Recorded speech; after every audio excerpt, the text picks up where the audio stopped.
Today is the 6th of December and this recipe is a luxurious Christmas pudding, and it's my take on a Christmas pudding. Let me just introduce you to the ingredients and then we'll get on. For this recipe you will need a teaspoon of cinnamon, half a teaspoon of nutmeg, a teaspoon of ginger, a teaspoon of cloves, and a teaspoon of allspice. Now with this you can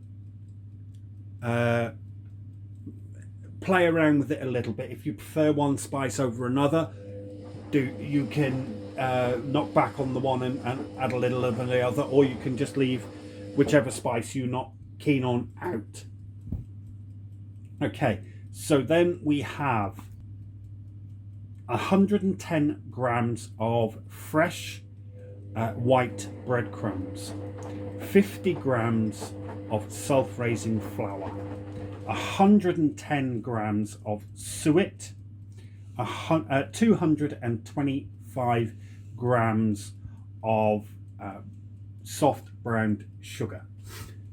Now the next bit that I'm going to go into is what makes this recipe a luxurious Christmas pudding. In here we have 25 grams of whole almonds and 25 grams of pine nuts. If you can't get pine nuts, then you can always use something like hazelnut or walnuts. Then we've got 125 grams of chopped cooking apple. I'm sorry that this looks a bit brown. That's because in the autumn I got the opportunity to take as much apple as I want, and we peeled them and froze them down. We then have 3 medium eggs beaten. We've also going to be using a teaspoon of lemon extract and a teaspoon of orange extract. Right. Here we have the most complicated part of the recipe. I made a total of 1.5 kilos of this mix, so I've tried to break it down for this particular recipe. The other recipes will be coming very soon. So in here we have 110 grams of sultanas, 110 grams of raisins, 175 grams of currants, 50 grams of cranberries, 50 grams of dates, 25 grams of glacé cherries, and 25 grams of candied peel. Now the liquor that I used is a 1/4 cup of brandy, a 1/4 cup of amaretto, and half a cup, or you can use as much as a cup of ginger beer. Now then, the reason I'm not showing you doing that is I actually did that a week ago, and all this fruit has been soaking for a week in the fridge, in the fridge, covered with a cling film. But you will also notice, if I move this back, there is quite a little bit of the liquor in here. That's quite important. Do try and capture as much of the liquor as you possibly can. Okay, so I'll take a moment now and we'll pan across all the ingredients. Let me just move the camera across all the ingredients so you can see them all. One more thing that you need, and that is this: a cup of coffee. Very important when you're making something like this. Or if you prefer, you could always have a glass of brandy or something along those lines. Right, I'm going to now get set up and put you on a tripod, and we will get to putting this together. Right, so the first job that we're going to be doing is I like to take all the spices and place them in the flour.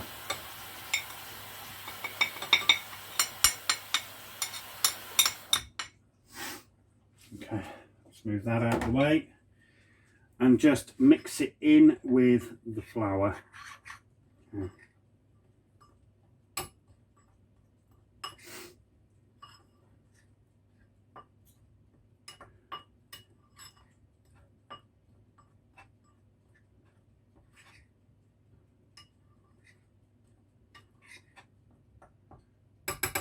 Okay, so that's now done. Let me bring over the fruits, the bowl with the fruits in, and have a little sip of coffee.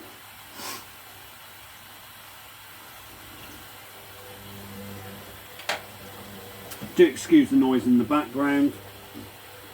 The wife has the washing machine on. Right, so we're going to put the apples in.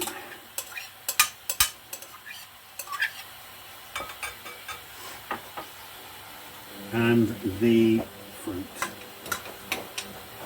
Okay. And just sorry, the nuts. And we'll give them a good mix.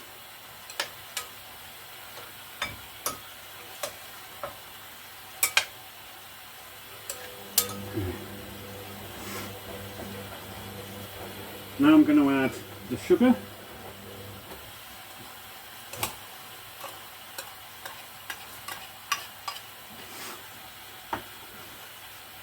The suet, the breadcrumbs,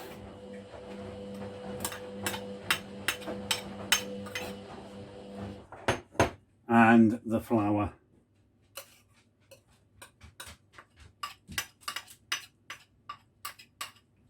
Okay, and then I'm going to fold it all in together, making sure that it's well combined. Now, if you wanted, you could quite easily mix all the dry ingredients in a separate bowl and then add them. If you feel comfortable doing that, do so. But what you want to do is give it a good mix, make sure all the dry ingredients almost coat the fruit.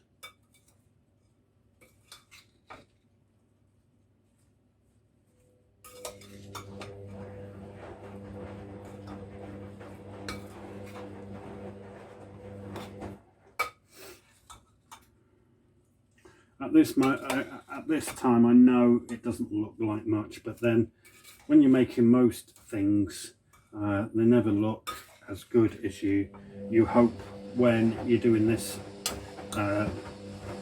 side of it. Okay, so now what I'm going to do is I'm going to grab a teaspoon.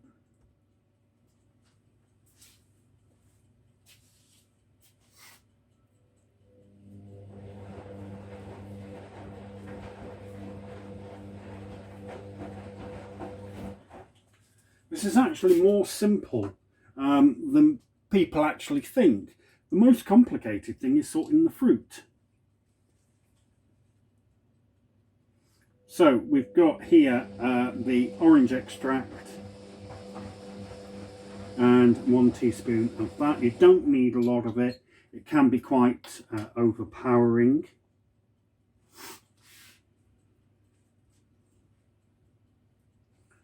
And we have here the lemon extract.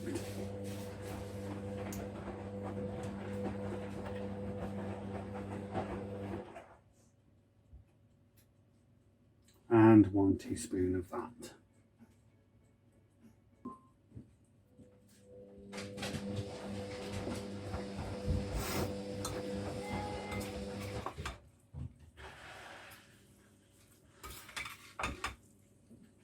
Okay, just mix that in. Now I'm just going to add the eggs to this.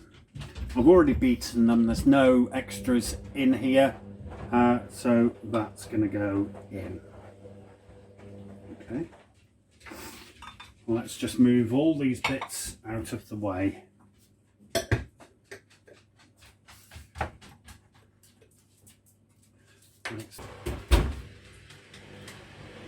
Right, I will need that warmed up in a bit. Okay, so we're just going to mix all this in.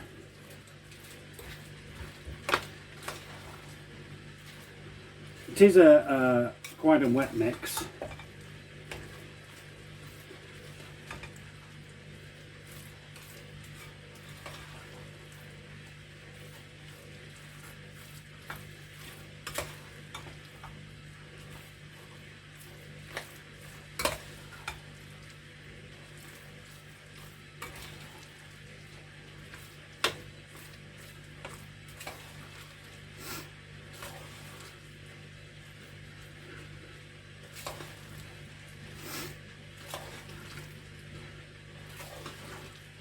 Okay, that's that done. My wife thinks I've made too much. That's why I've got an extra 2 little ramekins, which is I would call, you know, singular portions. And I've got a 15 centimetre ramekin, pudding basin here as well. Okay, which is more for a family. Okay, so we're just going to spoon it into the pudding basins. I keep wanting to call them ramekins, and I know they're not.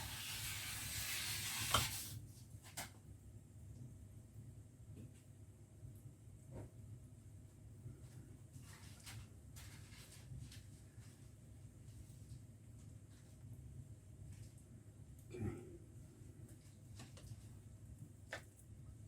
Do you know what? I hate it when the missus is right.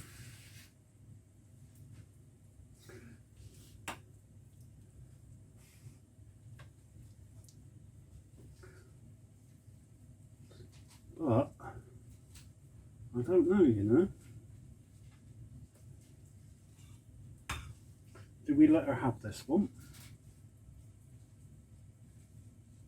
Okay, so we fill it up, and I'll show you the next bit on. So for this next part, you will need a piece of string that will go around your bowl and up over it for a little handle. You will need some tin foil and some parchment paper or greaseproof paper. Okay, place your tin foil over the parchment paper and turn it over. Okay, now what we're going to do is fold both in half and put a crease down it. Okay, move that out of the way a minute because it's not needed for a second. Then we're going to take hold of one half, on the half that's on the top of both the parchment paper and the tin foil, and fold it back towards you. Not all the way, and then put another crease in. Now we take the tin foil and the paper on this side and fold it back, or take it back to meet the crease that you've just done on the other side. Okay, and just neaten it off. Right, so you now have a piece of, there we go, a piece of tin foil and parchment paper looking similar to that. Now what we're going to do, bring your pudding bowl across, place it on top, okay, and keeping that nice edge down, we're going to wrap the tin foil around the bowl, around the basin, sorry. Okay. Without unfolding this. Okay. Then we take the string, and for this I will need another pair of hands. And okay, so in comes me wife. So we wrap the string around it, we tie a knot. Hang on, not there yet, not there yet. Okay.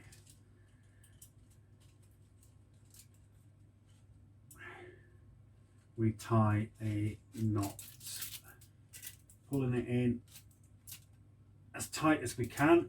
If you lift your finger a minute, whatever I just did then, that just worked. No, it didn't.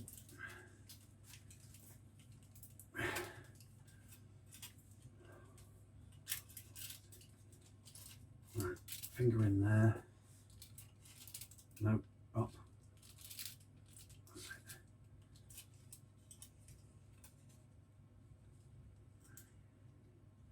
Okay, mind your finger.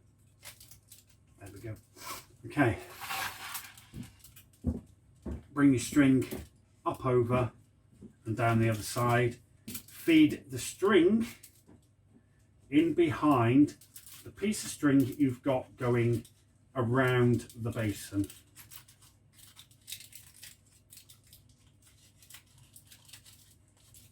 Okay. And bring it down. And then you just tie a knot.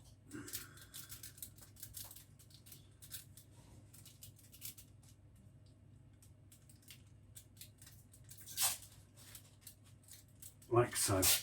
Okay, now not only is that holding on, take the glasses off, I can see then. That's not only holding on the tin foil, but it's also, you're also able to use it as a handle to remove it from the steamer. Okay. I'll bring you back in a moment for the next part. So if you're as lucky as I am and you have one of these steamers, a 15 centimetre pudding basin will fit in. I didn't think it would. So what we're going to do now is steam this for, the large one needs to be in for 5 hours. The small one in for 2.5 hours. Okay, so I'm just going to turn this on. And let me just take a moment whilst that warms up to say thank you for watching. If I've done anything here that you don't quite agree with, or you think I've done wrong, please do leave a comment. You know, I'm learning both with the filming and with the self-sufficiency lifestyle. I won't be able to be 100% self-sufficient for some time because I need to learn each of the bits. Now I enjoy cooking, but a lot of the stuff that I've cooked in the past has come in packets. And I think it's the same for a lot of people nowadays, is we just don't have the time to spend cooking in the way that our parents and our grandparents used to. So I'm having to learn all these different bits and pieces that my grandparents and my parents would have originally passed on. But yeah, I'm having to learn how to cook from scratch, and certainly baking has never been my strong suit, but I'm having a go at it and I'm learning about it, and I hope that you guys will enjoy coming along and joining us on this journey to being self-sufficient. So thank you again for watching. If you've found this useful, please give it a thumbs up, and please subscribe and hit the bell icon, because I'm sure that I have plenty more recipes and different bits and pieces to come. Okay, thank you very much. Ta-da, see you again soon. Bye bye.